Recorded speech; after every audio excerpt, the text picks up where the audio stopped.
اور میں آپ کو یہ بتانا چاہتی ہوں کہ آپ نے کبھی یہ کام نہیں کرنا. میرے والد جب جیل میں تھے, ان کی آئی تھنک 71 ایئرز یا 72 ایئرز ان کی ایج تھی, 73 ایئرز ہوگی. ان کو جیل میں رکھا, وہ بیمار ہو گئے. ان کو ملٹیپل ہارٹ اٹیکس ہوئے ہیں, تو وہ بیمار ہو گئے.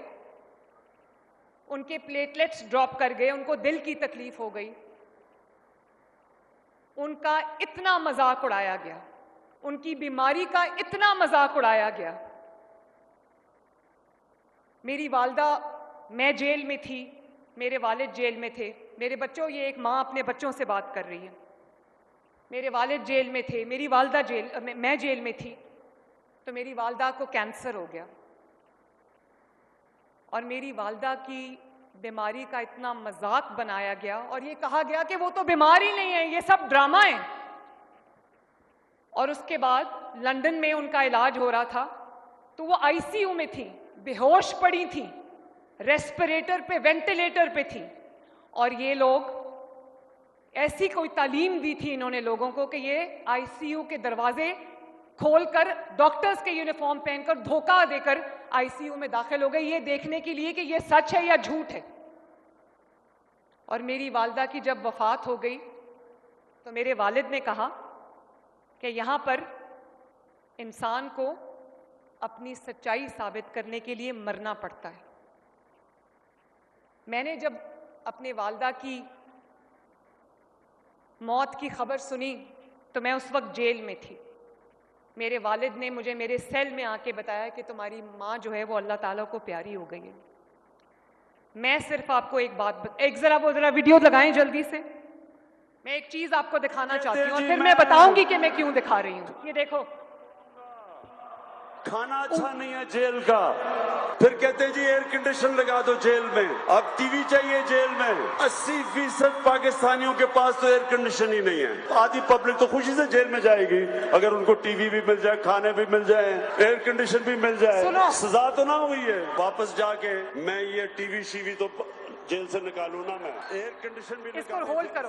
6 گھنٹے میٹنگ چل رہی ہے. ڈاکٹر کہتا ہے کہ میں واپس جا کے, آئی تھنک امریکہ میں یہ سپیچ اس نے کی تھی, کہ میں واپس جا کے اس کا جیل کا ٹی وی بھی پھکواؤں گا نکال کے, اور اس کا اے سی بھی اترواؤں گا. آج اللہ تعالیٰ کے فضل سے نواز شریف پھر اقتدار میں ہے, اس کی بیٹی چیف منسٹر ہے, اس کا بھائی پرائم منسٹر ہے. لیکن دھیان سے سننا میری بات, لیکن آج تک حلف اٹھا کے کہہ رہی ہوں آپ کے سامنے, اللہ تعالیٰ کو حاضر ناظر جان کے کہہ رہی ہوں, آج تک نہ میں نے کبھی سوچا, نہ نواز شریف نے کبھی سوچا, نہ شہباز شریف نے کبھی سوچا کہ اس کا اے سی اتروا دوں, اس کا کھانا بند کر دوں, اس کا ٹی وی بند کر دوں. کبھی یہ خیال بھی نہیں آیا.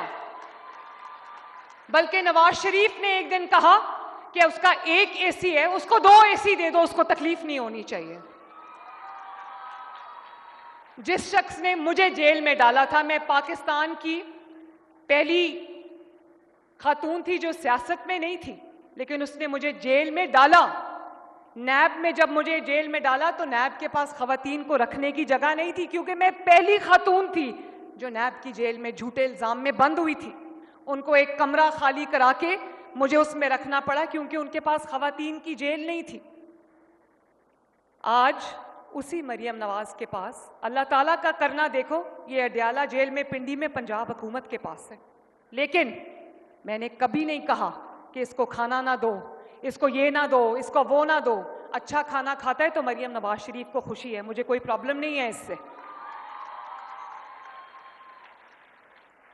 اب دکھائیں آگے ذرا, دکھائیں. یہ بھی بیماری ہوگی اس کو, یہ بھی بیماری ہوگی اس کو, یہ بھی بیماری. اب ہم سارے بیٹھے پریشان سن رہے ہیں کہ اتنی بیماریاں ایک آدمی کو ہو سکتی ہیں. جب وہ اس کی ساری بیماریاں بتائیں تو میں دیکھ رہا تھا وہ کیبنٹ میٹنگ میں شیرین مزاری ہماری ہیومن رائٹس کی جو منسٹر ہیں, اس کی آپ ایک سیکنڈ کیا کہہ رہے کہ نواز شریف کی بیماریاں دیکھو, تو میں نے دیکھی ایک لمبی لسٹ تھی بیماریوں کی. مجھے بتاؤ کسی کی بیماری کا ایسا کبھی مذاق اڑانا چاہیے؟ آپ پالیسی پہ اختلاف کر سکتے ہیں, سیاسی اختلاف کر سکتے ہیں, لیکن